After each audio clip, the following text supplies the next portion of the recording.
Hello and welcome everyone. This is Kaylin's English podcast. This podcast is designed for English learners.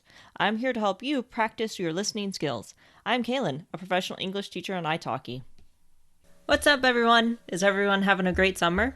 I know I'm having an okay summer. I went to London recently and was able to experience some really fun things that I've done before and some new adventures as well. I'm not going to talk about London again in this episode. I've already covered it twice. Maybe I'll do it another time. In this episode, we're going to talk about some other places that I have been in the UK. Still in England, but a bit more obscure. First place is Brighton. Brighton is a seaside city. It is located in the southeast of England. Not far from the shoreline is actually France. It is a beautiful place to be. They are famous for their pebble beaches. That's right, they're not sand beaches, they're pebble beaches. Which, for me, it was very awkward walking on top of the pebbles to enjoy the beach. Also along the coast, they have not one, but two piers. The one pier is really large. It is home to amusement park rides, restaurants, and various food vendors. Oh yeah, and it also has various gift shops as well. Unlike most amusement parks, it is actually free to enter this place, and you can walk around really easily. You get some really amazing views from it. I went to Brighton more recently, so the restrictions for coronavirus were still kind of in place. Thus, many of the rides weren't really fully operational. Also, the restaurants had some strict codes to stick to as well. I enjoyed walking the pier despite the fact that not everything was operational, because it was beautiful. It was a really nice place to be. I had mentioned a bit earlier that there were two piers. Well, the second pier is non-operational at all. And the reason being is because it had burned down. So that means there's a metal structure in the middle of the sea that used to be a pier. It's actually really hauntingly beautiful. It's kind of interesting that despite it had burned down and it's very decrepit, they haven't taken the structure from completely away. It's really cool. It's very unique compared to other places. Besides the piers and the beach, you can also enjoy various things along the coastline. Food vendors set up shop along a path that is along the actual beach itself. It is lower than the road, so it's kind of peaceful and really nice.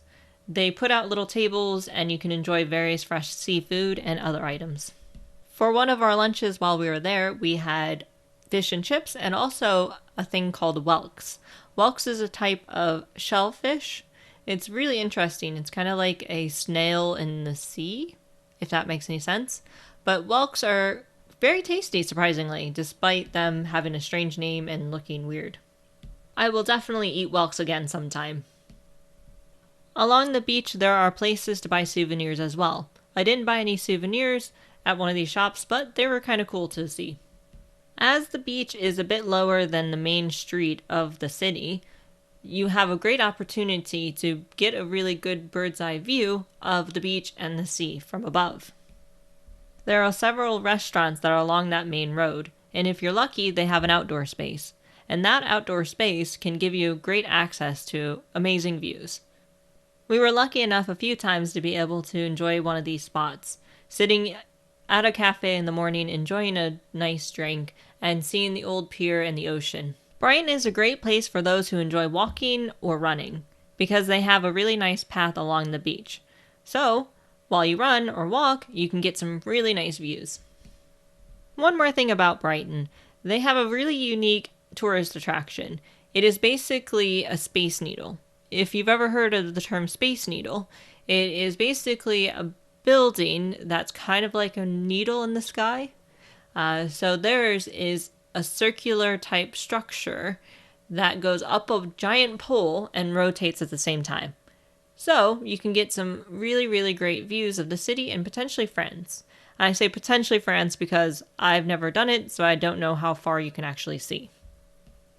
Okay, that's enough about Brighton for one day.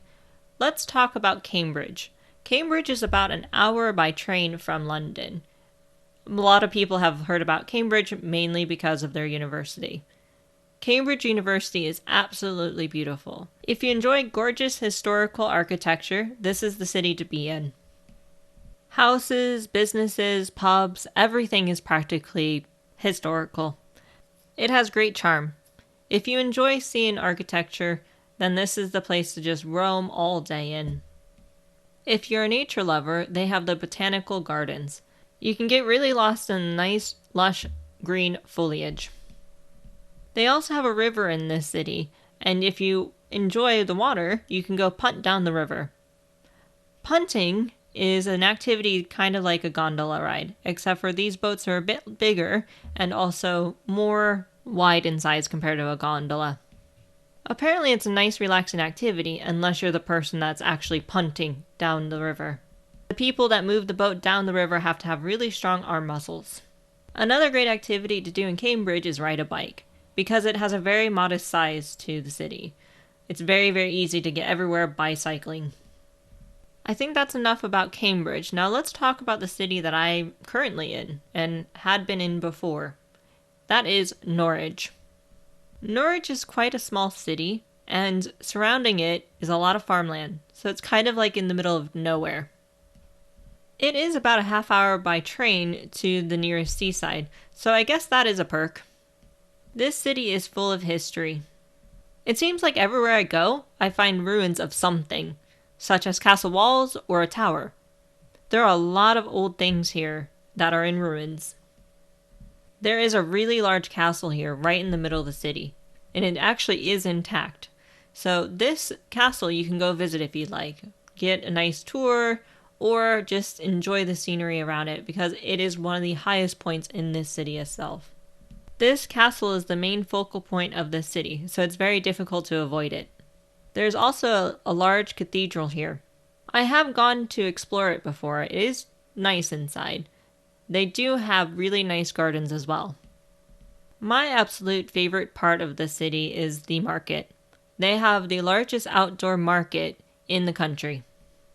It is also the oldest. The reason why I enjoy it so much is that the food vendors are absolutely amazing and there's a lot of choice.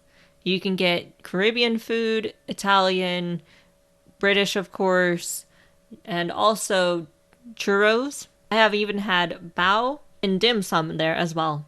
It is a great market full of choice. This city used to have a very interesting fact, and the reason why I say used to, because I don't know if it's actually true anymore because of coronavirus. This city used to have a church for every Sunday and a pub for every day of the week. That is a lot of churches and pubs. I don't know if it's still true because I've noticed that a couple of them have closed since coronavirus, but it's really strange to know. I think that is enough for one episode. So today I had gone over Brighton, Cambridge, and Norwich. I'll have to figure out what to do for next episode. Maybe I'll do Scotland.